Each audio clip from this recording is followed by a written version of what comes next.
ঢাকার জ্যাম আর লক্কর ঝক্কর বাসের দিন কি তাহলে সত্যি শেষ হতে চলেছে? একদিকে আগামী মার্চেই মেট্রো রেলের সাথে যুক্ত হচ্ছে কমলাপুর, আর অন্যদিকে বিশাল প্রজেক্টের হাত ধরে চিরতরে বদলে যেতে বসেছে রাজধানী ঢাকার গণপরিবহন ব্যবস্থা। শুধু তাই নয়, মেট্রো রেলের সময়সীমা বাড়িয়ে রাত 12টা পর্যন্ত করার এক মাস্টার প্ল্যানও হাতে নেওয়া হয়েছে। কিন্তু চাইলেই কেন হুট করে মেট্রোর সময় বাড়ানো যায় না?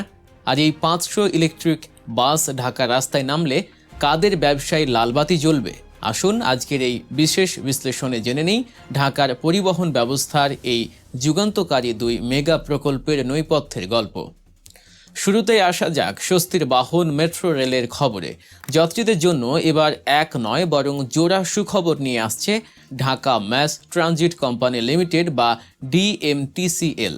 সবচেয়ে বড় চমকটি হলো আগামী বছরের মার্চ মাসেই চালু হতে যাচ্ছে বহুল প্রতীক্ষিত কমলাপুর মেট্রো স্টেশন। 2022 সালে চালু হওয়া এমআরটি লাইন 6-এর তৃতীয় ধাপের কাজ এখন চলছে পুরোদমে। মতিঝিল থেকে কমলাপুর পর্যন্ত এই বর্ধিত অংশের বিদ্যুৎ, সিগন্যাল ও মেকানিক্যাল কাজের প্রায় 85% ইতিমধ্যেই শেষ। সবকিছু ঠিক থাকলে আগামী ডিসেম্বরের মধ্যেই এই অংশে পরীক্ষামূলক চলাচল বা ট্রায়াল রান শুরু করবে কর্তৃপক্ষ।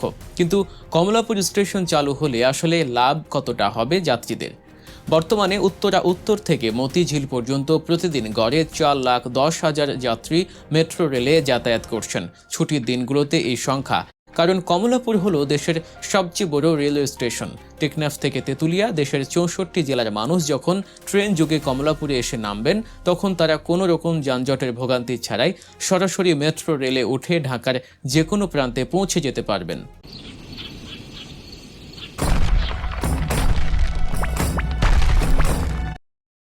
সরাসরি মেট্রো রেলে উঠে ঢাকার যে কোনো প্রান্তে পৌঁছে যেতে পারবেন।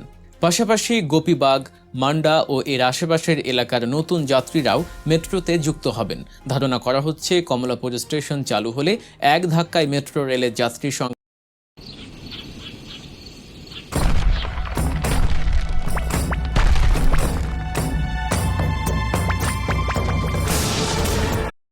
থাকা সত্ত্বেও কেন রাতারাতি ট্রেনের সময় বাড়ানো যাচ্ছে না, এই প্রশ্নটি অনেকেই দাবি করেন রাত 12টা পর্যন্ত মেট্রো চললে ঢাকার যানজট অনেকটাই কমে যেত। কিন্তু ডিএমটিসিএল এর কর্মকর্তারা এর পেছনের একটি বড় কারিগরি কারণ ব্যাখ্যা করেছেন। রাতে মেট্রো রেল চলাচল বন্ধ হওয়ার পরপরই মূলত শুরু হয় এর রক্ষণাবেক্ষণের আসল কাজ। প্রতিটি ট্রেন ডিপোতে নেয়ার পর অত্যন্ত নিখুঁতভাবে পরীক্ষা নিরীক্ষা ও মেনটেন্যান্স করা হয়। এরপর পরদিন সকালে নিয়মিত যাত্রী পরিবহনের আগে প্রায় 2 ঘন্টা ধরে একটি ট্রায়াল রান বা পরীক্ষামূলক চলাচল সম্পন্ন করতে হয়। যাত্রীদের শতভাগ নিরাপত্তা নিশ্চিত করতেই এই কঠোর নিয়ম মেনে চলা হয়। আর ঠিক এই কারণেই চাইলেই হুট করে মেট্রো চলাচলের সময় বাড়িয়ে দেওয়া সম্ভব নয়। তবে আসার কথা হলো ডিএমটিসিএল ধাপে ধাপে সময় বাড়ানোর পরিকল্পনা ঠিকই এগিয়ে নিচ্ছে। সম্প্রতি রাতে মাত্র 20 মিনিট সেবা বাড়ানোর পরপরই দৈনিক প্রায় 10,000 নতুন যাত্রী যুক্ত হয়েছেন।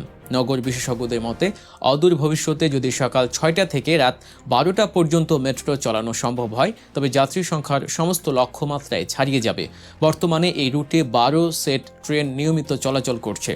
সময় ও সেবার পরিধি বাড়ানো হলে একসঙ্গে 14 সেট ট্রেন পরিচালনার মাস্টার প্ল্যান কর্তৃপক্ষের হাতে রয়েছে। মেট্রো রেলের পাশাপাশি ঢাকার পরিবহন ব্যবস্থায় দ্বিতীয় বিপ্লবটি ঘটতে যাচ্ছে ইলেকট্রিক বাসের হাত ধরে। ঢাকা রাস্তায় বর্তমানে যেসব বাস চলে তার বেশিরভাগেরই দরজা, জানালা, লাইট বা ফ্যান ঠিক নেই। লক্কর ঝক্কর এই বাসগুলো দ্বিগুণ যাত্রী নিয়ে রাস্তায় দাপিয়ে বেড়ায়। ঢাকা পরিবহন সমন্বয় কর্তৃপক্ষের তথ্য মতে নির্ধারিত 128টি রুটে 7,000 বাস চলার কথা থাকলেও বাস্তবে চলে মাত্র 3,000, আর রুট পারমিট ছাড়া অবৈধভাবে চলে আরও 1,000 বাস। বর্তমানে ঢাকায় নিবন্ধিত বাসের সংখ্যা প্রায় 54,000, যার মধ্যে অন্তত 16,000 বাসের বয়স 20 বছরের বেশি। এই আনফিট বাসগুলো শুধু যানজটই বাড়াচ্ছে না, ভয়াবহ মাত্রায় দূষিত করছে ঢাকার বাতাস। বিশ্বব্যাংকের মতে বাংলাদেশের বায়ু দূষণ এখন পৃথিবীর মধ্যে সবচেয়ে খারাপ পর্যায়ে। শুধু 2019 সালেই এই দূষণের কারণে দেশে প্রায় 1,59,000 মানুষের মৃত্যু হয়েছে এবং জিডিপির ক্ষতি হয়েছে 8.3%।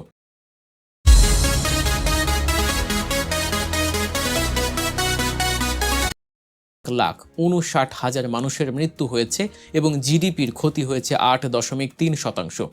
এই ভয়াবহ পরিস্থিতির অবসান ঘটাতেই বিশ্বব্যাংকের সহায়তায় প্রায় ২৫০০ কোটি টাকার একটি মেগা প্রজেক্ট হাতে নেওয়া হয়েছে। বাংলাদেশ ক্লিন এয়ার প্রজেক্ট এর আওতায় ঢাকা ও নারায়ণগঞ্জে নামানো হবে ৫০০টি সর্বাধুনিক বৈদ্যুতিক বাস। এই বাসগুলো কেনার জন্য বিশ্বব্যাংক ঋণ দিচ্ছে ২,১৩৫ কোটি টাকা, আর বাংলাদেশ সরকার নিজস্ব তহবিল থেকে দেবে বাকি ৩৬৫ কোটি টাকা। চীনের সাথে বাস কেনার চুক্তিও সম্পন্ন হয়েছে। এই ইলেকট্রিক বাসগুলো ঢাকা রাস্তায় নামলে ঠিক কী পরিবর্তন আসবে? প্রথমত, এই বাসগুলো চলবে কোম্পানি ভিত্তিক ফ্র্যাঞ্চাইজি মডেলে, অর্থাৎ আগের মতো রাজনৈতিক প্রভাব খাটিয়ে বা একক মালিকানার জেরে কেউ আর রাস্তায় বিশৃঙ্খলা করতে পারবে না।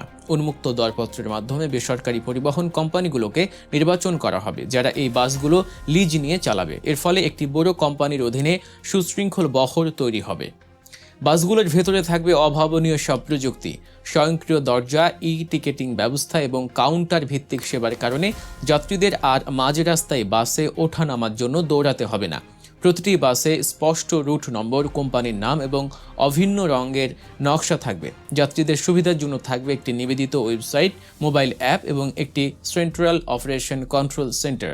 অর্থাৎ আপনার বাসটি এখন কোথায় আছে এবং কখন স্টেশনে পৌঁছাবে তা আপনি অ্যাপের মাধ্যমেই জানতে পারবেন। ২৭৫ থেকে ৩০০ কিলোওয়াট ক্ষমতার ব্যাটারি চালিত এই বাসগুলো চার্জ দেওয়ার জন্য পূর্বাচল, কাঁচপুর এবং রাজুকের ঝিলমিল এলাকায় ৩টি বিশাল ডিপো ও চার্জিং স্টেশন নির্মাণ করা হবে। শুধুমাত্র পূর্বাচলেই ঢাকা ম্যাস ট্রানজিট কোম্পানির ১.৩ একর জমিতে চার্জিং হাব তৈরি করা হবে। তবে এই যুগান্তকারী পরিবর্তনের পথে কিছু বড় চ্যালেঞ্জও রয়েছে। প্রথমত, ইলেকট্রিক গাড়ির উপর আমদানি শুল্ক কমানোর জটিলতা এখনও পুরোপুরি কাটেনি। দ্বিতীয়ত, চার্জিং অবকাঠামো নির্মাণের কাজ দ্রুত শেষ করতে হবে। আর সবচেয়ে বড় চ্যালেঞ্জ হলো ঢাকার রাস্তা থেকে পুরনো ও আনফিট বাসগুলোকে সরানো। বছরের পর বছর ধরে গড়ে ওঠা পরিবহন সিন্ডিকেট সহজেই তাদের পুরনো বাস রাস্তা থেকে সরাতে চাইবে না।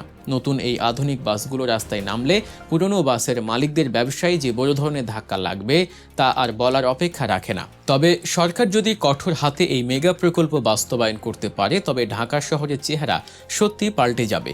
একদিকে অত্যাধুনিক মেট্রো রেলের নেটওয়ার্ক এবং অন্যদিকে পরিবেশ বান্ধব ইলেকট্রিক বাস, এই দুইয়ের সমন্বয়ে ঢাকার গণপরিবহন ব্যবস্থায় এক নতুন অধ্যায়ের সূচনা হতে যাচ্ছে। যানজটের কারণে প্রতিদিন যে লাখ লাখ কর্মঘণ্টা নষ্ট হচ্ছে তা বেঁচে গেলে দেশের অর্থনীতি আরও শক্তিশালী হবে। পাশাপাশি কার্বন নিঃসরণ কমে যাওয়ায় ঢাকার মানুষ বুক ভরে নির্মল শ্বাস নিতে পারবেন।